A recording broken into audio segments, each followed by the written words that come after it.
Hello Cardiff, how are you? Just a quick mic check before we get started. We're just going to run through the 5 key messages. As we know, protesting is our legal and human rights. However, we keep ourselves and each other safe when we know our rights and in interactions with the police, which should be no interactions. So, the first key message, repeat after me. No comment! No comment! No comment! No comment! The second key message, repeat after me. No personal details! No personal details! If the police ask you any of them, you do not have to provide them. This includes your visa status. Number 3, under what power? Under what power? Under what power? Under what power? Use this to question the police as to if they are acting lawfully. If you happen to be arrested, you accept no duty solicitor.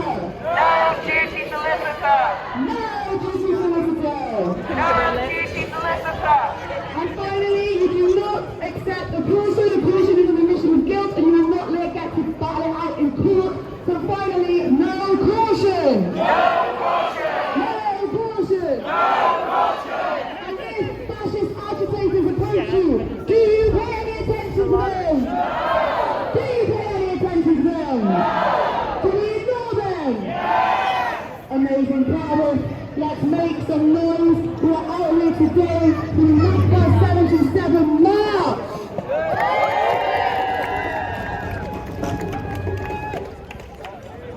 77 years ago in 1948, we saw the massacre and displacement of hundreds of thousands of Palestinians.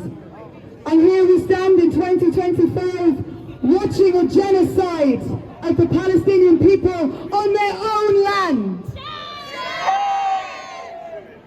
We have been coming out for a year and a half, and many people have said, why? Why do you keep coming out? And it's simple. Because the people of Palestine have asked us to. And we are led at every single step by the Palestinian people and by the Palestinian resistance. And we remain steadfast against the Zionist entity. So with that, it gives me a great pleasure to introduce our first speaker. We have some incredible speakers for you today. An incredible artist, creative, member of Cardiff Students and Cymru Quiz Palestine, who has stood up here on countless times. He's read us poetry, Arabic poetry from Palestine. He's talked about Palestine. And again, it gives me great pleasure to introduce Hamdi.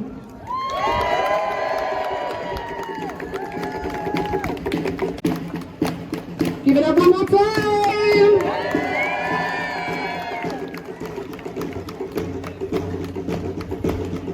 Cardiff!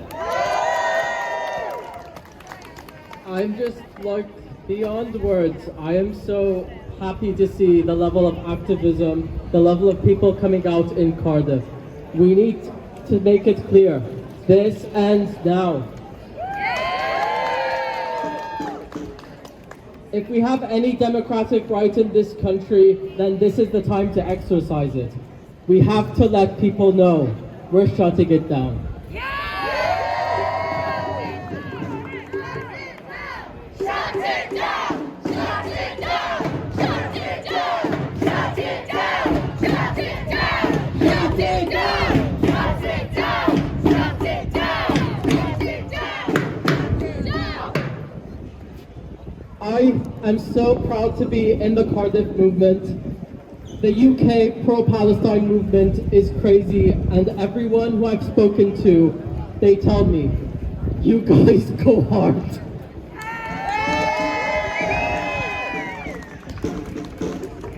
And now is the time to go fucking hard. We will not let a genocide, a Holocaust and ethnic cleansing to be funded by our tax money and by our government.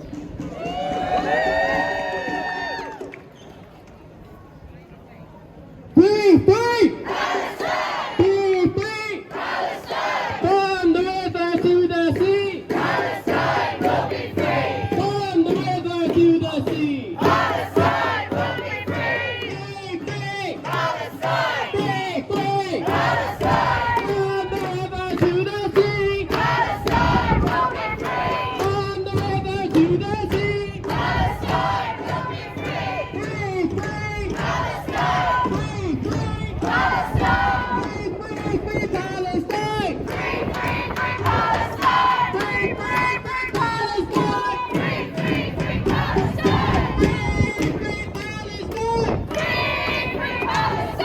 Free, free Palestine! Free! Free! Free! Palestine! Free, free, free Palestine! Stop the genocide! Stop the genocide! Stop the genocide! Stop the genocide! End apartheid! End apartheid! End apartheid! End apartheid! In our lifetime! In our lifetime! In our lifetime! In our lifetime! Time for Andy! Next up, as we have seen this week, you might have seen Cardiff students of Palestine have been a bit busy. And our next speaker is one of the incredible students, allegedly, who is here to tell you about what they've been up to. So please give it up for our comrades from Cardiff students of Palestine. So yes, we have been busy. On Tuesday this week, various students occupied the Glamorgan building at Cardiff University. A historic building which has immense amounts of wealth behind it. And we occupied it to stand against this university's complicity. And now, just yesterday, we have launched our second encampment. So one message to our Vice-Chancellor, Wendy Lana: we are back, and we're going to fight harder than ever to end their complicity. Because this university prides itself on many things, on its inclusivity, on its international students, and its international presence. So how can they ever justify staying silent, staying so complicit in such genocide and in such horrors that we are witnessing? They claim they must be impartial and must respect everyone. But impartiality isn't about both siding a genocide, it's about telling the truth. They are an institution of learning. They are an institution that should know the truth when it is staring them in the face. And it's so blatant. Israel are not hiding anything anymore. They are launching ground invasions. They are planning on indefinite expulsion of Palestinians from their homes. It's a very clear truth that this is a genocide and this is unacceptable. We will stand up, we will fight, week after week. We will camp, we will occupy, we will take up as much space, as much time of those in power as we possibly can. So please, if you can, come to the encampment, come support us, donate if you can, and just be there and give your solidarity. Because this is what builds this movement, is solidarity. Whether it's students, whether it's queers, whether it's disabled people, we must come together and fight as a unified force to change the world and stop killing children. We must stop this. Any institution that is complicit in this is paying in lives, in human lives. They are sacrificing them for their own gain. And we must stand up against this. So thank you. Come to the encampment. Students united! We'll never be defeated! The students united! We'll never be defeated! The students united! We'll never be defeated! Give it up one more time for the Cardiff Students for Palestine. And speaking of the encampment, I know they wanted to plug to this evening from 6 p.m. It's the first, I don't know if you remember from last summer, it's the first community potluck, which means you can turn up to the encampment. If you can bring a dish, please do. If you can't, don't worry. Just come to the encampment, hang out, have some delicious food, and support the students. So that is from 6 p.m. this evening at the encampment on Museum Avenue. Our next speaker has been, again, an absolute powerhouse within the Palestinian movement. She has been instrumental in the recent campaign against the Zionist genocidal Israeli netball team who were meant to play in Cardiff. They did not come. That tournament did not happen. And which is why it gives me great privilege to announce from Parents and Teachers for Palestine, from Palestine Solidarity Company, Beth Saeed. Wow, what an introduction. Come follow that. Diolch yn fawr iawn. It's a pleasure to be here. Well, it's not really a pleasure, but here we are again. Land occupied, pawb ar wasgar, fleeing to somewhere, nowhere. Where? Ble? Occupiers planting flags on stolen land, calling it home, but it's not their home. Nid cartref, mo cartref, ar dir wedi ei dwyn. I started my speech to commemorate the NAKBA with these words last year, here in Cardiff. That was 1948. That was 1978. That was 1987. That was 1993. That was 2007. 2011. That was 2022. This is 2025. And the bombs are still blasting. Houses are ruined. Hiraeth for a land they refuse to leave. Thousands of innocent children, kids killed. Bodies torn in half by bombs. A new normal of daily deaths we just scroll past on our screens. That's just Palestine. Beth yw'r ots I mi? The West don't even just care anymore. They don't just stand by. They actively supply arms and munitions to Israel, depriving children of youth, families of lives, a nation of its future. Cenedl sydd yn dal I frwydro, y poen ac y galar. And aid workers are still being targeted. But it's just a mistake, Israel says. We will do our own investigation. We are the real victims, they say. Ond nid diniwed mo cenedl sy'n gweithredu hil-laddiad yn erbyn y Palestiniaid. Never again. Byth eto. Geiriau gwag. Empty words. The journalists are quieter. They are still being killed. Forcibly starved. Too malnourished and tired to speak out. We must speak for them, with them. Ein dyletswydd ydyw I siarad mas drostynt gyda nhw. We see less on our screens. But the war crimes continue. Troseddau rhyfel, ond pwy sy'n becso? Pwy sy'n gweithredu? While we scroll past the stories for our own mental well-being, genocide continues. While we take a step back from campaigning because our work tells us that we can't be political, yet they still arrange that coffee morning for Ukraine, the genocide continues. While our friends ghost us because we are harping on about Palestine, the genocide continues. While our families tell us we are obsessed to draw a line, the genocide continues. But we don't have the liberty of stopping. We have the responsibility of doing everything.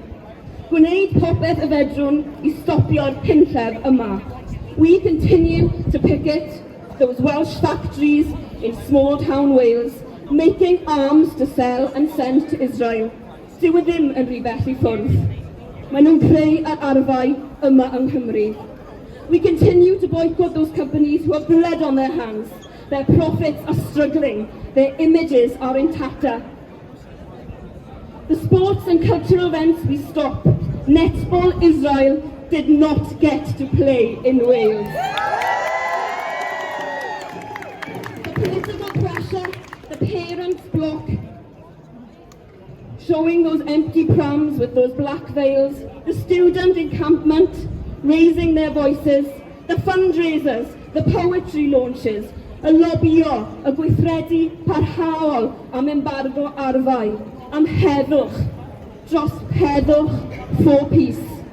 So yes, the kafirs will still drape on our shoulders this year, like Welsh shawls on Dydd Gwyl Dewi, until a Palestinian state is created.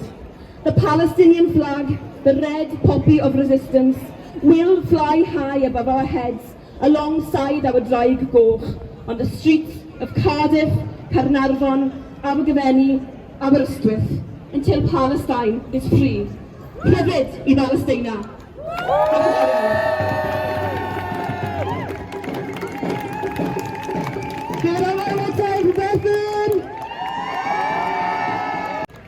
Next up, we have another incredible member of the Palestinian community in Cardiff. So please, with an incredible key, I must say. So please give it up for our beloved member of the community.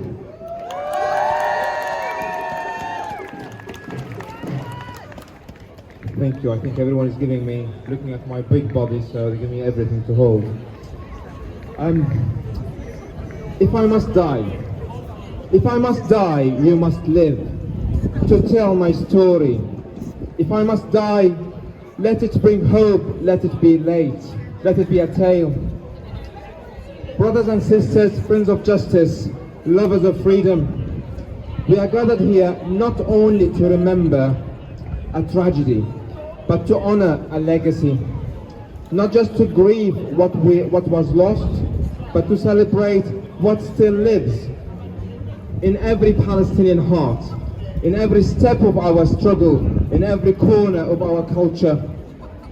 We gather as Palestinians and as people who have chosen to stand with Palestine, because Palestine is not just a place. Palestine is an idea, a heartbeat, a promise, a cause. 77 years since the NAKBA, the great catastrophe, when our people were violently uprooted from their homes, their villages reduced to ashes, the history targeted for erasure, and yet we are still here. We are still standing, we are still Palestinian. We carry Palestine in our names, in our hearts, in our lullabies and poems, in our food, in our kafirs. Our stories passed down from mother to daughter, from grandfather to grandson. Our love to Palestine is not just a memory, it's a legacy, it's an inheritance. It flows in our blood and it blossoms in our children. Guys, we are addicted. We are addicted to its olive oil. in the taste of our land pressed by our grandparents' hands. We are addicted to the za'atar, or thyme, who don't know za'atar, dipped in the rich olive oil. We are addicted to its warm, sticky kunafa, glowing like the sun in Nablus. We crave its tea, brewed strong with sage. We are pulled endlessly into the winding streets of Jerusalem, Hebron, Nablus, Bethlehem, Akka, and Jaffa. Our souls are lost and found 1,000 times in the ancient stone allies. Palestine, the land of peace for every faith and race. We were born under occupation, under siege, and under apartheid. However, we were not born to be defeated. They tried to erase us from the map. They bulldozed our villages. They changed our street names. They waged the war on our language, our culture, our olive trees, our books. But they failed.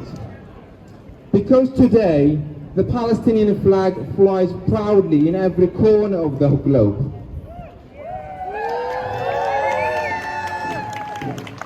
It flutters in protest all over the world. The Palestinian anthem is now sung in dozens of languages. Historically, to be a Palestinian, you were either born in Palestine with a Palestinian ID. You might have a Palestinian ID, but you had to leave Palestine, like myself, or someone who'd never been to Palestine. The grandparents are Palestinians. Look nowadays to the world. The world has turned Palestinian.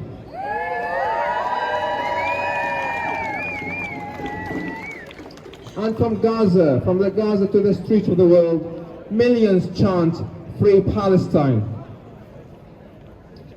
People of all races, all faiths, all nations have joined our struggle because our story is now the story of freedom. It's not about Palestine anymore. The story of Palestine is a story of resilience, of dignity, of firm courage in the face of overwhelming force. Yes, they have the tanks, they have the bombs, they have the media machine, but we have the truth. We have the people. We have the history of in our side. Let me reassure you, we will not give up. We will not forget. We will not compromise our right to return, our right to be free in our homeland. Justice is not a dream, it's our destiny.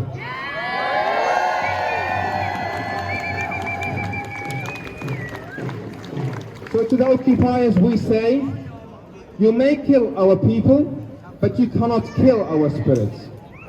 You may steal our land, but you cannot steal our identity. You may erase our names from maps, but you cannot erase Palestine from our hearts or from the heart of the world.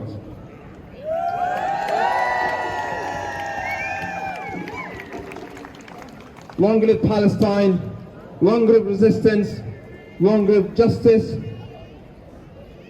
In our thousands, our millions, we are all Palestinians. Thank you very much.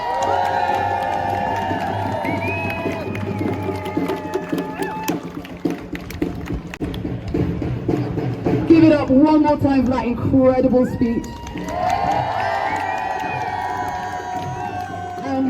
I just had a really great conversation with actually two of the children who asked, why are we carrying the keys?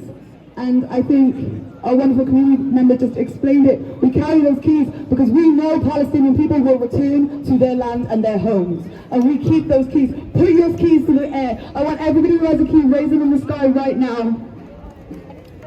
And I want you to repeat after me.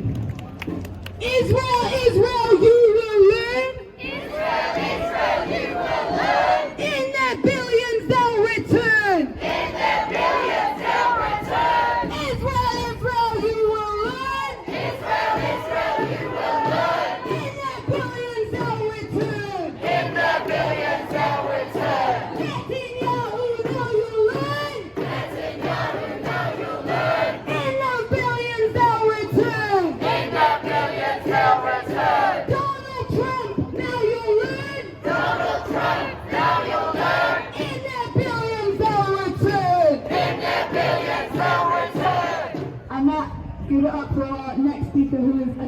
beloved member of our community who has been working steadfast with the Muslim Association of Britain, who supported us every day during the encampment last year, and who we are just absolutely privileged to know and love and have in our community. I want you to give the biggest noise and all your love and care for Sumaya.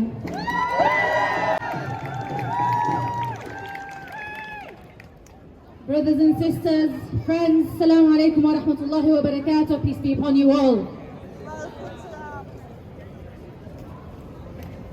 How amazing is our student community? How resilient, despite everything that they have done against them, despite the intimidation, despite the kicking out of university, the suspensions, despite putting the obstacle between them and their higher education, they still wanted to continue their second chapter of their encampment this year, and they are, I'm in awe of all of them, whether they're in Cardiff or across the world. Anything that is backed by a student community always makes it till the end. And so we know it is within this generation that we will see the liberation of Palestine.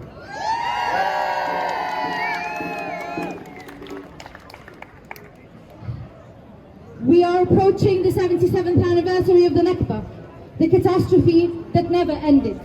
It never ended for me. It never ended for my husband and his family. My mother-in-law keeps talking to us about the 3 rivers that went past her village. Every single time we meet, she tells us the names of those rivers. She makes sure that my children know the names of those rivers. She makes sure that all of us know that she had a village, and that village had 3 rivers.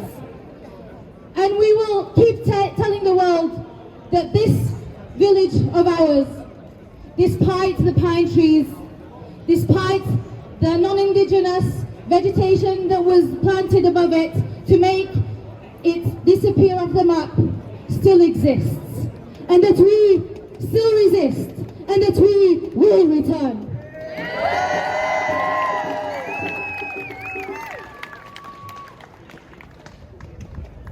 In 1948, Palestinians were forced from their homes at gunpoint. Hundreds of villages were wiped off the map. What began as a single act of ethnic cleansing has become a decades-long strategy of occupation, siege and apartheid. And today in Gaza, that strategy has escalated into full-scale genocide. It has now been over 2 months since the siege prevented every single drop of food, any drop of water or aid to be allowed into Gaza. 2 months of engineered starvation, not by natural disaster, but by deliberate design. Just this week, a report revealed the extent of our own government's complicity. Since October 2023, it has approved the shipment of over 160,000 weapons and components to Israel, including bombs, bullets, missiles, and F-35 parts. It has been clear that David Lammy has been lying to us all the time. It has been obvious that the suspensions of weapons sales at the beginning of the Labour government rule has just been to mask the reality, to keep us a little quiet, to take us off their case. We need to keep lobbying our MPs. We need to make it absolutely horrifying that they are still supporting genocide, that they are still complicit and funding genocide. This is our money, it shouldn't be going to killing anyone.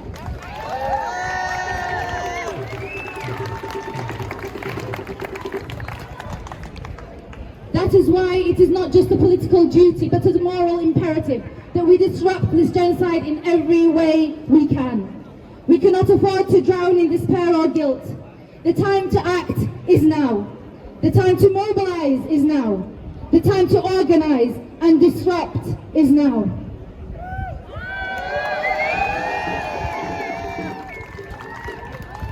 The tide is turning. We are already seeing cracks in the political establishment.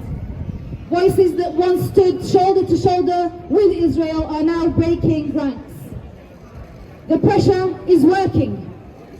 If it wasn't working, they wouldn't be trying to pass new laws to prevent protests. If it wasn't working, they wouldn't be trying to intimidate us away from the streets and away from talking to people. The movement must go on. And this moment must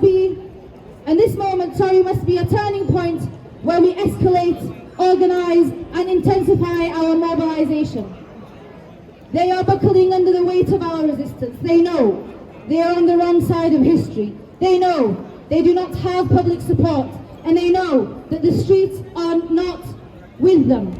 That is why our protests matter. That is why our disruption matters. Because we must bring an end to Israel's impunity, and we will.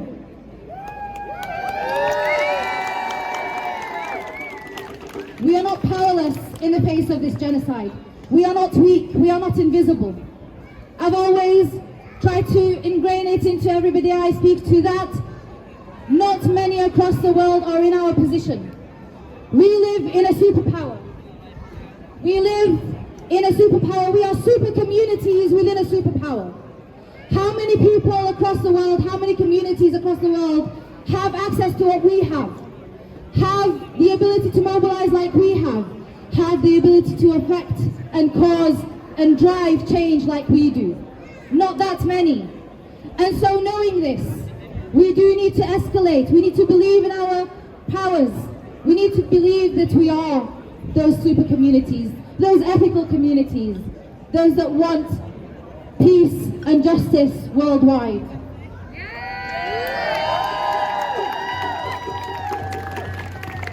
Our demands are simple. Our demands are ethical. Our demands are logical. We want permanent ceasefire. We demand an end to the siege on Gaza. We demand an end to arms sales and military funding from the UK. It is simple, it is our right, and we need to make sure that we deliver. Because when we win for Palestine, we win for everybody. We win for all people across the world. We win for justice, for dignity, for liberation everywhere. Let's show them that our movement is only growing. It's growing louder, it's growing stronger, and it's growing more and more unbreakable. And in our thousands, in our millions, we are all Palestinians.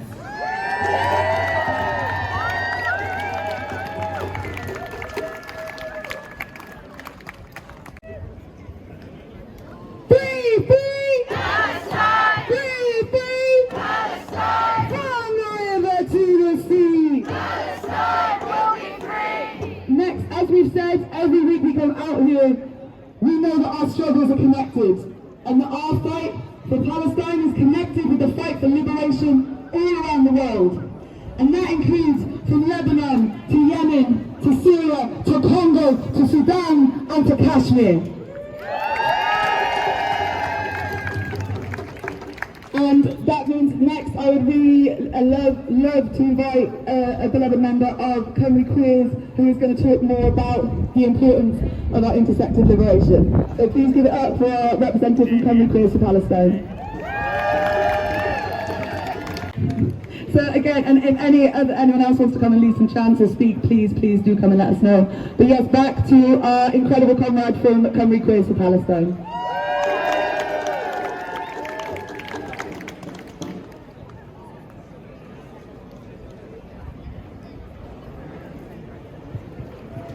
Hi everyone. I hate doing this, but needs must. As in, like, I hate the fact that we still have to keep coming together, and at the same time, I'm really glad that we do. Over the past couple of weeks, my heart has been really heavy, and my heart has been aching for the people in Kashmir and in Pakistan in the same way that my heart aches for the people in Palestine. I won't go over the facts of what has happened in Kashmir and Pakistan over the past week. Look it up. But I do really want to talk about the narratives around what happened. First of all, it's really important for me to use my voice to say that we need to make the distinction between the state of Pakistan and the people who live in the state borders, many of whom don't even identify with the national identity, because Pakistan itself is also a colonial state that has imposed its identity on a lot of people. A lot of people that live within Pakistan know themselves and their community as Kashmiri, or Punjabi, or Balochi, or Kalash, Afghan, Pathan, or Peshawari like me. States convince the people that in order to be united, you need to be absorbed into one state identity or one language. Or even worse, that unity comes from a joint hatred of a community who is seen as less than or undeserving of dignity, life, and autonomy. And it really hurts to see the hatred that people are spewing towards people of religious groups, the hatred that people in India spew towards Indian Muslims, and indeed the hatred that Muslims in Pakistan spew towards Hindus and Christians and other religious and ethnic minorities in Pakistan. When people are scared, there is an urge to romanticize nationalism and the Pakistani army in the face of national threat. And I have two main things to say about the Pakistani army. Firstly, the army, as with most countries, do not have the people's genuine interest at heart. I want people to remember that this is the same army that is kidnapping and killing Balochis, a continuation of the genocide and erasure of Balochistan, which started from the annexation of Balochistan in 1948 by the Pakistani state. This is the same army that has helped suppress protests led by Balochi women who are demanding answers for the forced disappearances of their fathers and brothers. The same army who cover up that in 1971, and I'm really sorry to say this, that in 1971 the army raped Bangladeshi women in the hundreds of thousands and threw their bodies into mass graves, giving no accountability, no justice, no reparations to the families of these women who survived them. The ISI, the Pakistani intelligence, routinely surveils, kidnaps, tortures, arrests, and kills Kashmiris in Pakistan-administered Kashmir and in the Kashmir within the Indian borders. And Hindu Kashmiris have been the subject of violence from the state and from state-backed militias. In 2019, the Pakistani police suppressed protests from Kashmiri people, causing hundreds of injuries and unreported deaths. And the people's demands for self-determination were of course ignored. The state of Pakistan is not the champion of Kashmiri liberation that it makes itself out to be. And I just want to caution against glorifying the Pakistani state, as tempting as it is when people are so vulnerable to war with very little to defend themselves. Please center the voices of the common people, of Kashmiri people, and people in Pakistan who have been suffering in the crossfires of the so-called Pak-Indian conflict that is no fault of theirs, who have been suffering for generations at the hands of borders and states they did not choose. The second main thing I want to point out is that we have all known how tight the states of Israel and India are. And we know that India follows the playbook of Israel. The drones that India used to kill civilians in PA Kashmir and Pakistan are Israeli made.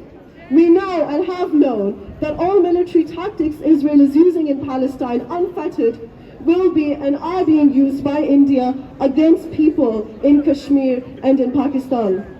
The Pakistani army, which absorbs most of the people's taxes and state budget, which has drained the economy and made it so that there's no free education, healthcare, or welfare in sight for the people.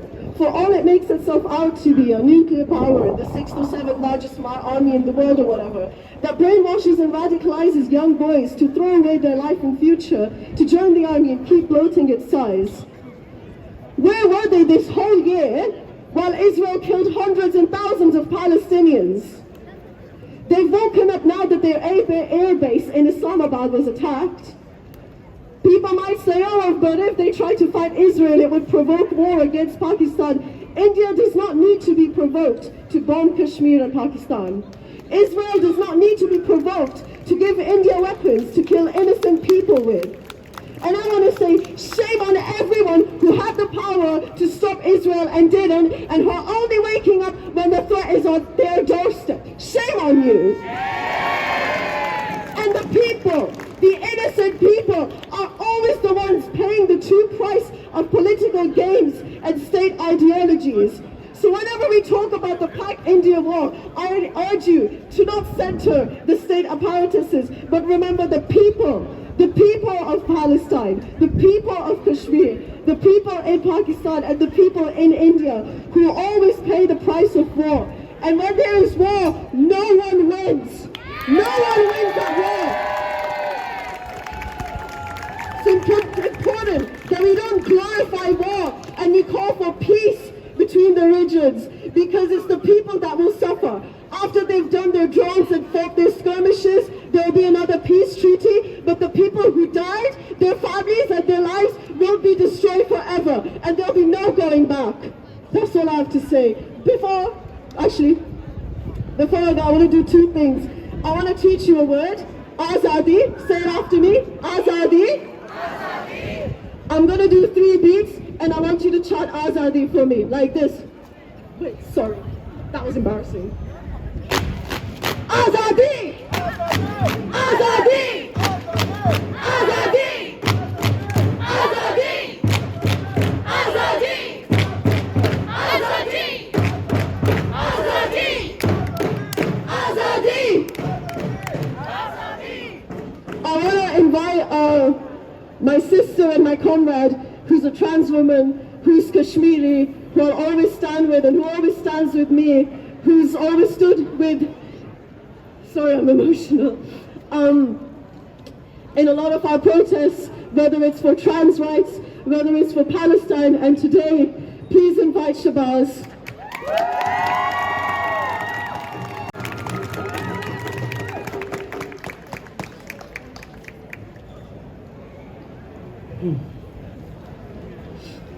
I stand before you all as a proud Kashmiri trans Muslim woman. I'm disabled, and this state hates that. This state has burned trans and disabled people to create a smokescreen to cover the further bodies that they are burning around the world. And I'm sick of it. I'm sick of it, Cardiff.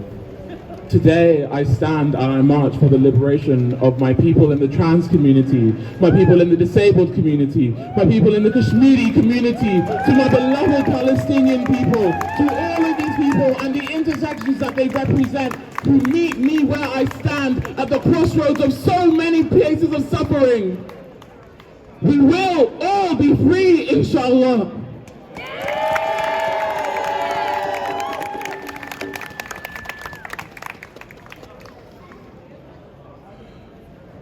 Sorry.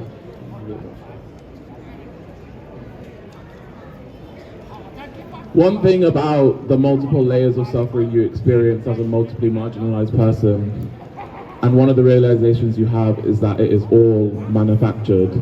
It is all manufactured by the greed of people at the top. It is all manufactured by the echoes of an empire that never really did disappear. It just removed its visible claws from the land that it occupied. So today I stand and I ask you, will you march with me against these farces of violence, against these manufactured instances of oppression created to separate us and divide us? Will you march with me?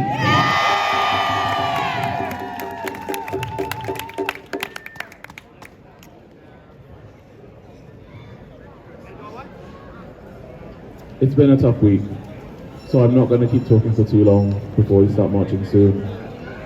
But I do want people to remember the history, to remember that Kashmir was ripped apart a year before the NAKBA happened. Our struggles have always been intersectioned.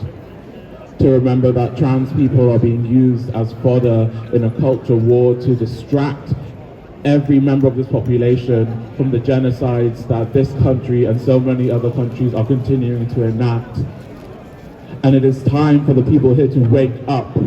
It is time for the people to realize that someone else's freedom, someone else's liberty does not push us down, that every single piece of liberty that we win is a win for all of us.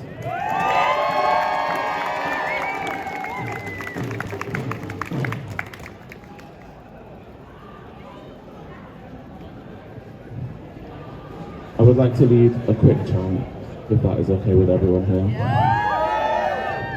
It's a variation on a solidarity chant that the trans community has with the Palestinian movement. And I would like to give it a little bit of a remix as a Kashmiri. So when I say one struggle, one fight, you will say Kashmir and trans rights. And we are going to switch it up between Kashmir, trans rights and Palestine. Actually, let's do it a different way. I'll say Kashmir, trans rights and Palestine, and you guys just say one struggle, one fight, okay? Kashmir, trans rights! One struggle, one fight. Kashmir, Palestine! One struggle, one fight. Palestine, trans rights! One struggle, one fight. We must all unite! One struggle, one fight. Thank you so much.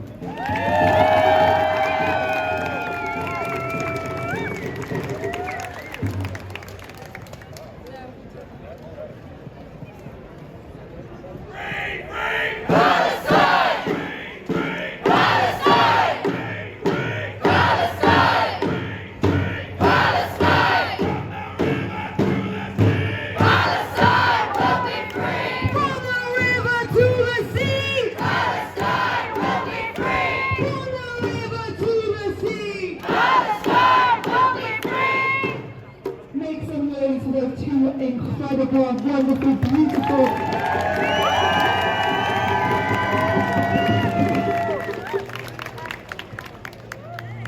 Next up, we have someone who I have the privilege to call my sibling, who I have the privilege to love, who we as a community have the privilege to be around and learn from. Someone who keeps every single day, puts the power and the struggle and the fight for Palestinian liberation into everything they do. And I am so incredibly proud right now to introduce Sami from Coming Close to Palestine. Thank you, everyone. Before I begin, I'd just like to point out this guy and his friend in the blue hoodie. Do not speak to them. Don't speak to them, just don't. Thank you all for coming today. Thank you all for coming today. It means a lot to be standing here with you all. When I think about what I want to say to you all, it's honestly, thank you for everyone who has been coming out for the past 19, 18 months. Thank you for everyone who has sacrificed something for Palestine. This is what is needed right now. What is needed is that we all sacrifice something. The people in Palestine, the people in Gaza are being starved every day as we stand here. Every day, while we have our breakfast, lunch and dinner, they are being starved. While we go on with our everyday lives, they are being starved and they are being bombed and they are being killed in the most ugliest of ways that the human mind cannot imagine. Reports from reporters in Palestine have been telling us for months that the ugliest things, the most horrible ways that people have died, they have not been able to show us. And every few weeks we hear them say that the scenes that they're seeing, the scenes that are unfolding in front of them, are bigger than anything they've ever seen before. So can you even imagine? Can you imagine what that looks like when every week what your brain can actually imagine, what your brain can process is being pushed to the limits every day?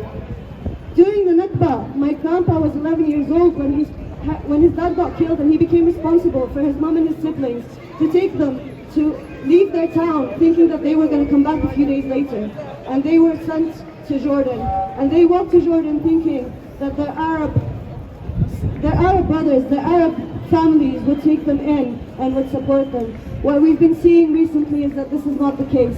Arab countries took in Palestinians so that they could silence us. Arab countries like Jordan, and I will say this clearly, took Palestinians in so that they could silence us.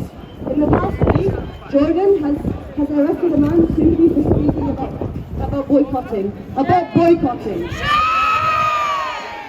I need us all to understand what privileges we have for standing here, what privileges we have today. When I saw the trans march that happened a few weeks ago, I was so proud of my community. I was so proud of my trans community because they came out. But a part of me, so I'm trans and Palestinian, but the part of me that was so proud of them for fighting for trans rights was so disappointed because a lot of them are not here today. They're not fighting for us. They fight for one part of my identity and they say that the other part can die. How am I supposed to fight for people who treat other trans people around the world like that, other queer people, just any people. Does anybody deserve this? Does anybody deserve this level of dissonance? That we think that we can live every day prioritizing ourselves, our well-being, our mental health, our jobs, everything that we're working for? Fuck that! I'm sorry to the kids, I'm trying not to swear, but honestly, prioritize Palestine. Prioritize the people that are dying every day, that are being killed and have nothing to fight with. Because if any of them lifted a gun and fought, they would be called terrorists, because they're being called terrorists without even fighting back. So we have the power, we have the privilege to fight back. We need to step it up. We need to do more for Palestine. Everyone who's here, thank you for being here. Thank you for coming out every time that you do. But I want you to at least think about Palestine, think about the people of Gaza every day for 1 hour, and I want you to think about what you're going to do tomorrow, what you're going to do tomorrow to fight for them. Because we need to fight together. We are a community. There are so many of us here. We can do so much. Just last week, they tried to get Israel here for a netball competition. The community came together and we said no. They tried to distract us. They tried to distract us by bombing other countries. They thought that we would start talking about it and not talking about Palestine. That's not going to happen. They thought that, we've recently seen that the weapons that were sent to against Pakistan from India are Israeli made. We see this. Last year we've seen how they started putting up facial recognition cameras everywhere. They are trying to silence us. Don't let them. Because if we fall silent now, we will be silent forever. This is the fight. The fight is not 10 years from now. The fight is not 5 years from now. We woke up one day in a world where an entire population got bombed. An entire population got bombed, and yes, we moved, but there's not enough of us. Look at these people. Look at these people that are ignoring it. Look at these people that are not fighting. They should be ashamed of themselves. You should be proud of yourselves. Shame on any of you that are walking past and not paying attention. Shame on anyone who lives every day of their lives without thinking about people in Gaza. Shame! I care about my trans community here, my queer community here. I care about my friends here. I care about the homeless people here. But I am seeing that we are all being pushed down by the same systems. We are all being pushed down by a system that wants us to be too busy caring for ourselves to care for other people. Are we going to let that happen? No! Are we going to show up for ourselves and not for the people in Gaza? So I want each of you to make it your everyday goal, even if they say that you're miserable, even if they say that you're annoying, even if they say that you're not doing enough for yourself. Fight amongst you people, fight amongst the people that are with you.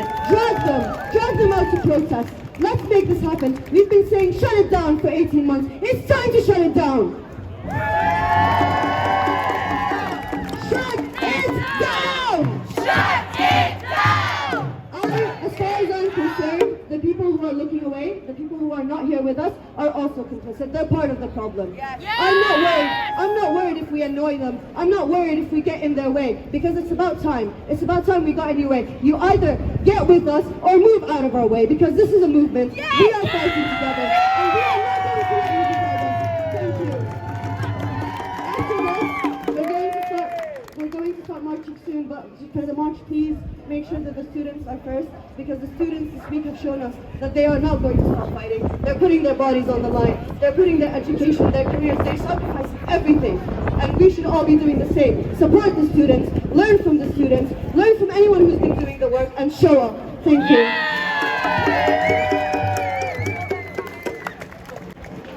So we've just got a couple of more speakers here before we move to the Cardiff University student encampment for Palestine.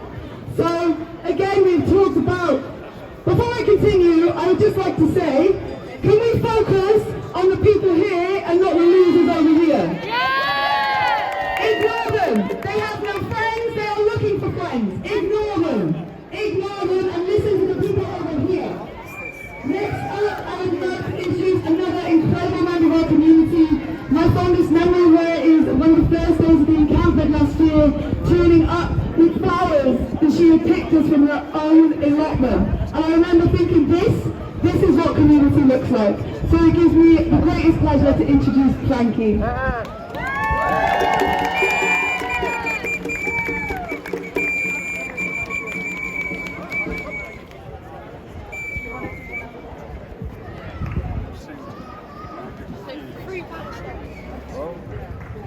So yeah, that's really important. Now I've got a poem here, and I wrote it in the spring of this year, so it's a little bit out of date. It's called Sunrise Over Gaza, the Al Mawasi camp. And I just wanted to say before I started reading it that I don't know, some people here are writers. And what I find about writing about what's been happening in Palestine is I find it really easy to talk about Israel, just how sort of dumb and stupid, da-da-da-da-da-da-da. It's really, really easy to do that. But when it comes to talking about the grace and the dignity of the Palestinian people, that's much more difficult, because that's much more profound, and that's much more graceful, and that's much more subtle. So I've tried here, but bear in mind that difference. Okay, right, this is Sunrise Over Gaza. What have you done? What have you done, oh Israel? You who tried to block the sun and smother Gaza in grim despair. It's all jackboots, concentration camps, ripping out rivers like veins from an arm, bombing and breaking for you, and stab, stab, stab, crushing children, dismembering, poisoning, stab, stab, stab. And yet you proclaim to love this land, this precious, precious land. I do not want to write of you these acts of callous atrocity that you do. Shame, shame, shame on you. Shame! You have not won. You have not won. You who tried to block the sun. Look, we see it on our phones. That's okay. Through the smoke from a night of bombs, there is a touch of gentle light. The sun is rising above the tents, the thousands of tents beside the Gazan sea. And the sun still rises, bestowing grace to another morning in the camp. Cries, whimpers, cockcrows, and the people of the tents begin their day to pick things up, to mourn, to remake, and this is called Palestinian resistance.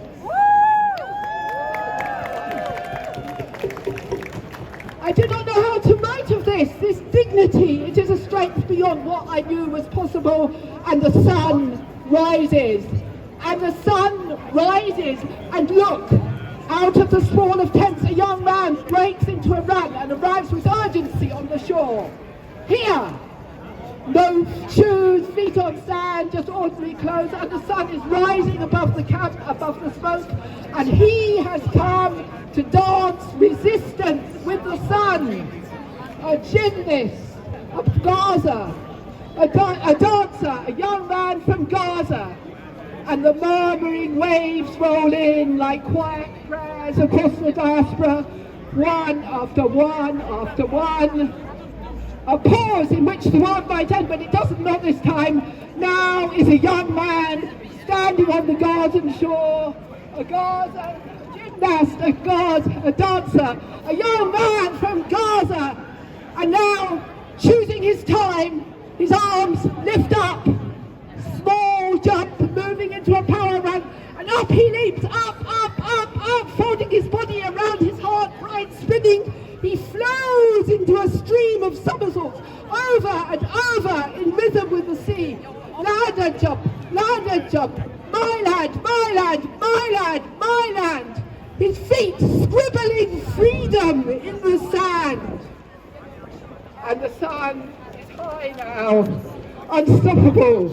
And on he goes and on. Certain steps, precision springs, fierce kicks, feet in the air, now on the sand. My land, my land, my land. Oh, the turning of the earth, oh, the spinning of the sun, now and forever through eons of time. Oh, Palestine, oh, Palestine, oh, Palestine. He stops, bows to the waves, and back to the camp. He is gone. The sun is risen fully now. my pen falters. I do not know how to write of him, this gymnast, this dancer, this young man from Gaza. I fall to my knees in wonder. I fall to my knees in wonder.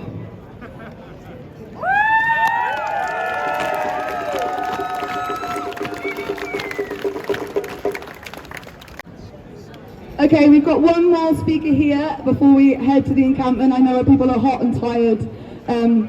So again, our final speaker is an incredible academic, creative, just an all-round incredible person. She has got a book out, which I hope she will plug. But again, yeah, it gives me great pleasure to introduce Sabrina. Make some noise!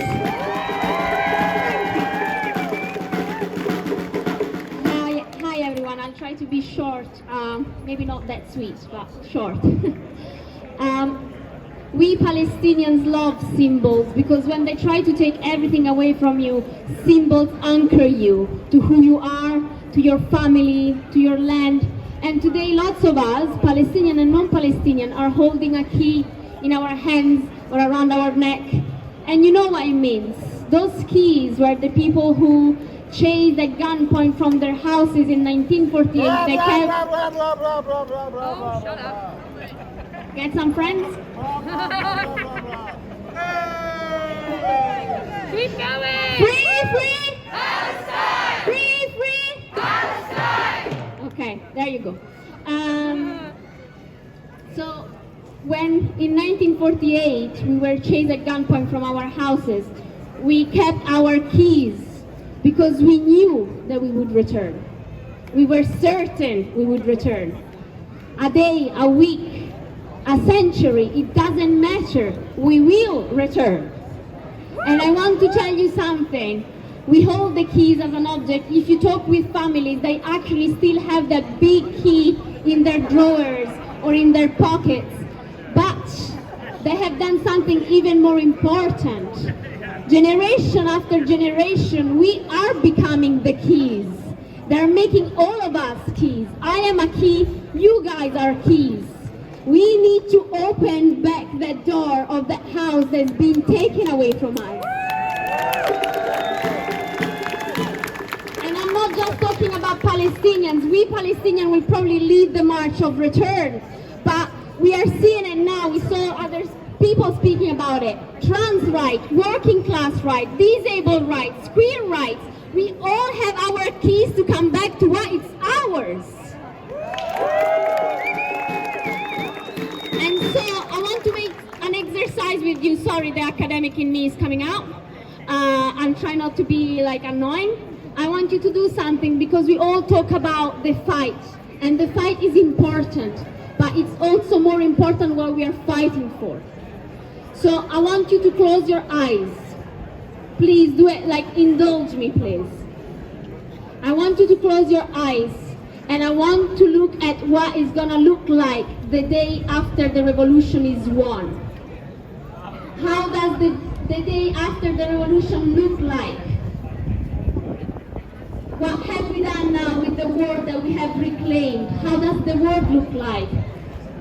Who is there with you? What are you doing? What are you singing? What are you eating? What are you talking about? How beautiful does it look like?